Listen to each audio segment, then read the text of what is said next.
Welcome to the Springfield Township Board of Trustees meeting. It is February 13th, 2018, about 5:30 p.m. Mr. Burning, may we please have the roll call? Yes, Mr. Burning. Present. Ms. McFarland. Present. Mr. Heinlaw. Present. All the trustees are present. This evening, we are privileged to have with us Forrest Money and his father, Drew. And Forrest is a Cub Scout. And Forrest, we would ask that you and your father come up here and lead us in the Pledge of Allegiance.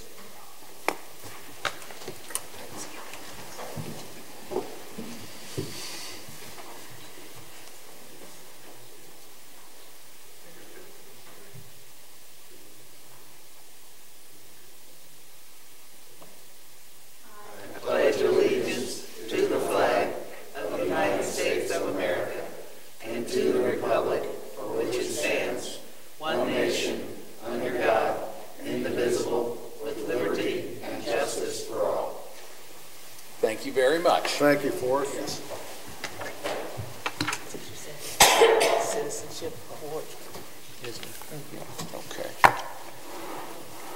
Forrest is also working on a Citizenship Award, so this is really a great place for him to start. Okay, and then next we have a special recognition for Mr. Dan Furch here in Springfield Township. Dan has been the longest serving volunteer that we know in the history of Springfield Township, and that's going back a long way. So a couple things I'd like to say about Dan. Dan Furch began volunteering his time to Springfield Township in 1976 when he was appointed to the Township Zoning Commission.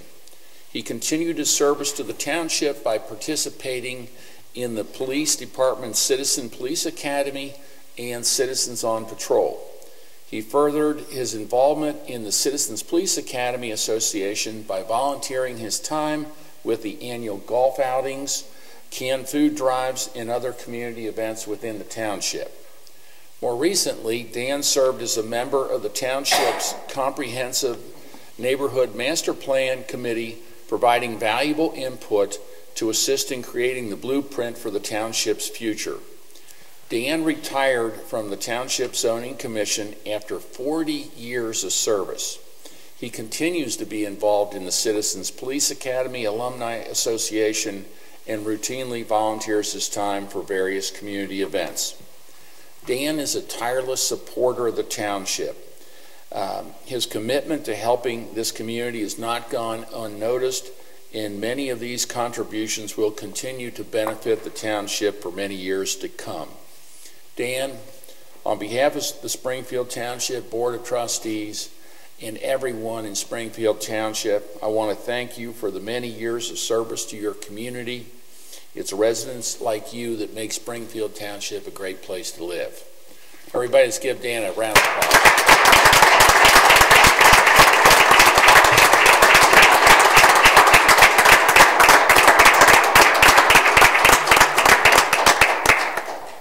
Dan, if you would come forward, we have a special presentation for you.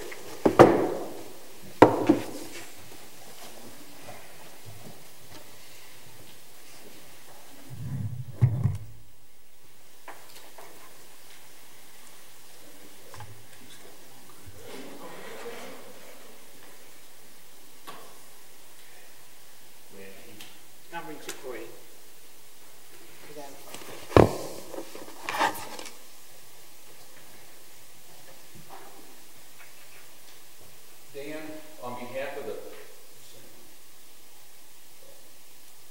Dan, on behalf of the Springfield Township Board of Trustees, we would like to present you with this plaque in recognition of your 40 years of community service. It truly means a lot to all of us here in the township. Thank you so much. Thank you, Joe. Yeah. And all the... Anything you want to say, Dan? Well, in 40 years, I was a young man. Yeah. Yes. We're all young men. Yeah, weren't we? Definitely is privilege on serving for the township. We've accomplished a lot, and I think we're going to continue accomplishing a lot through the great leaderships that we have here in the police department and fire department. So thank you, and thank you for the recognition. All right, thank you. Thank you very much.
I did. Sorry.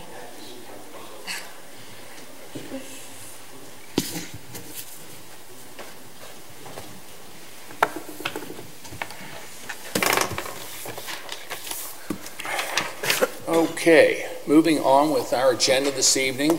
The next thing that we have is approval of minutes from our regular meeting on January the 9th, 2018, and our regular work session on January 23rd, 2018. Do we have a motion? So moved. Seconded. All those in favor? Aye. Aye. Motion carries. Next, Mr. Burning, do we have a financial report this evening? Yes, we do. For the month ending 1/31/2018, the township expenditures were $1,660,620.13, and receipts were $384,935.88. The ending cash balance of $17,662,867.13 includes obligations for expenditures, payroll, regular operating costs, ongoing capital improvement projects, and investment. What I request is a motion to approve the receipts, warrants, payroll expenditures, updated and current revenues and reports for the period ending 1/31/2018. Do I have that motion? So moved. Seconded. All those in favor? Aye. Motion carries. And I just want everyone to know that financial reports are available for viewing at the administration offices weekdays during regular business hours or 24/7 on our website. That's all I have, Joe. Thank you. Thank you. Thank you, Dan. Next, moving on to departmental action and discussion items. Mr. Hennenkamp, do we have a report? We do, Mr. Hunterlaw, a very short one, thankfully. Just two action items. The first is a request to revise the rates that we charge for the Grove Event Center. These rates were reviewed by our director, Tom Schneider, with Jack Phelps from the Perfect Wedding Guide to give us some sort of a sense of where the market is, and we believe our rates are actually slightly underpriced. So I know the board has a copy of the various changes. There's actually 4 different changes being proposed, and just need a motion from the board to authorize those changes to be made. So moved. Second it. All those in favor? Aye. Motion carries. And then the only other action item that I have tonight is, as the board's aware, this evening we had 2 public hearings that were scheduled. These were on 2 different road improvement projects, one for the Ranch Hill, Montoro, Pecora project, and then the other for the Lakeside Park project. Both of these public hearings were essentially for the same purpose, different neighborhoods, but they were to consider estimated assessments. It's one of the steps that we have to go through. It's actually kind of the final step that we go through in the process. And the hearings were set up for an opportunity for someone who has a concern or an objection to the way the assessments are being proposed. It's sort of an equalization hearing, as we've talked about previous. Unfortunately, the ORC requires that we advertise 2 consecutive weeks, and we discovered just today that one of those advertisements did not take place. So we decided to basically cancel the public hearings. I was here to address a few folks that did show up, and at this point need the board to reschedule those dates. I would propose that we do those next month at 4:45 for the Rancho project on March the 13th, and at 5 p.m. for the Lakeside Park. So essentially the same thing we were going to do tonight. We just reschedule them for that date, but just need a motion to do so, and we will make sure that we get the advertisements out. And that date would be 3/13. 3/13. Okay. 3:13. So moved. It's our next regularly scheduled meeting. Right. Second. All those in favor? Aye. Meetings are rescheduled. And then the only other meeting date that we may want to schedule, I don't think we've done this formally, but it's been our practice in the past years to conduct a public hearing on the same evening when the board considers adoption of our permanent appropriations. So keeping with the format, I would recommend that we do the same thing. That public hearing will be on the same night on March the 13th, and we can schedule that right at the beginning of our meeting, so make that at 5:30 p.m. If that's when the board would like to do it. Okay. I think that makes sense. Yes. The way we've done it in the past, I believe. Yes. Do we have a motion? So moved. Seconded. All those in favor? Aye. Motion carries. Aye. And then under personnel update, did accept 2 resignations in our fire department. All of our activity this month was in fire, and that is probably not going to be a trend we're going to see for some time. But it did accept the resignation of Kurt Kirchhoff, who's a part-time paramedic firefighter, effective date of January the 19th, and then also Ian Grubb, who's a part-time paramedic firefighter, his effective date same January the 19th of this year. I am happy to report that we have completed the process and hired 2 full-time firefighters. Ben Bro, who has been a part-timer with us, will be moving to full-time, effective date of February the 12th, and also Cody Haig, who is also a part-time firefighter with us, who will be joining us as a full-time firefighter-paramedic, both of them firefighter-paramedics, and the same date, February 12th. So that's part of the equation, but as we've talked at length during our budget work session, the staffing in the fire department and just what's happening really, I guess, more regionally, just statewide or even around the country, is medics and firefighters continue to be in demand and in short supply. This is an issue we're going to be dealing with, so this is step 1 to trying to solve that equation. So, Kim, I'd ask maybe if you would bring the board up to date on community events and programs. Thank you. This weekend we've got our daddy-daughter dance. It's 2 nights, Friday and Saturday. On March the 1st is our annual State of the Township Community Address. That is at 6:30 p.m. On March the 11th, Arts Connect is partnering with the City of Wyoming and doing a partner program, a family program called Pirate School. It's at their Civic Center on March the 11th. And then on March the 19th, we have the Mom Prom, which is already sold out. Wow. Great. That's fantastic. That is. Kim, the board has copies of the departmental and activity reports, so unless there's any questions, that is all I have. All right. Thank you, Mike. You're welcome.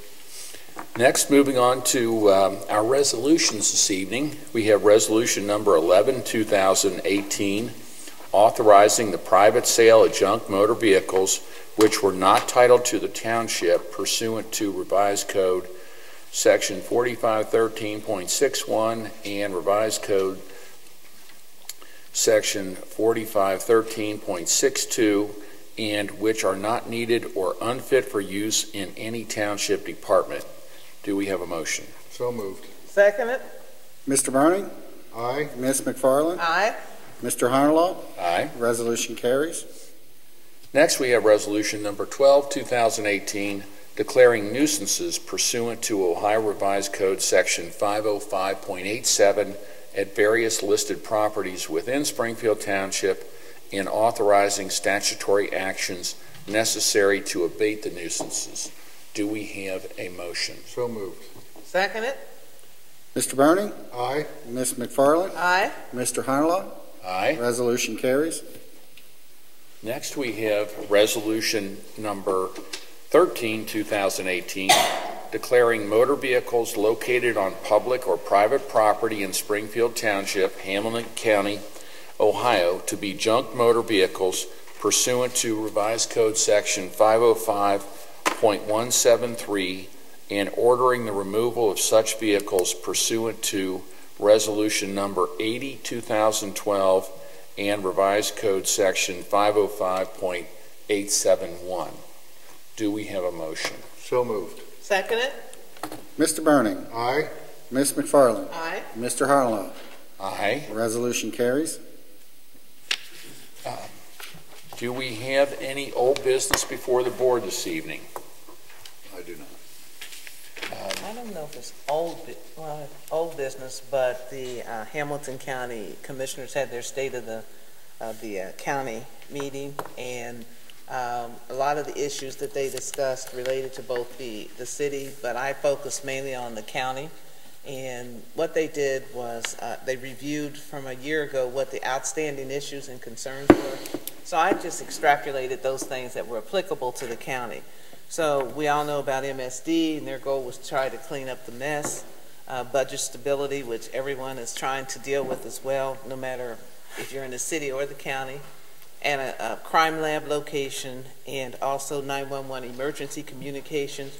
And the big issues around opiates and drugs, and how they can work with the county teams as well as the city teams to try to provide some intervention and get some money to help relieve some of the stress off of our fire department, police department. And then they also talked about the Western Hills Viaduct. And I don't know how many of you all ever travel across that viaduct, but it's old. It's a historical building. It's been there forever. And so finally, some of their achievements were, after 45 years, they were finally able to strike a deal with MSD and as we transition in the county. So there's still yet work to be done. And also, they were able to improve the emergency dispatch communications without an increase, because there had been a discussion about an increase in perhaps property transfer tax, and so they were able to do that without an increase in property transfer taxes, which I think is phenomenal that they were able to do that. And as we all know, the Heron Task Force, all of us in this room know of someone, or all of us who are, employed here, we've had some interaction with situations and incidents in the as we do our daily work with someone who has overdosed.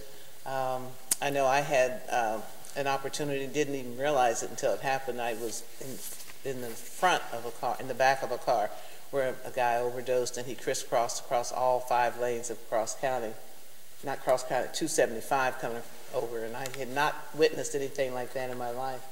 And thanks to our chief, both of our chief, police and the fire chief, kind of educated, or as I would say, educated me about, these are things that they're dealing with every day, but for me to see that was rather interesting for me. And I just want to commend all of our departments of how we're dealing with that. And at the county, they put some really critical policies together to try to look at what they can do to meet the challenge. It's not going to just go away, and it's not going to go away overnight.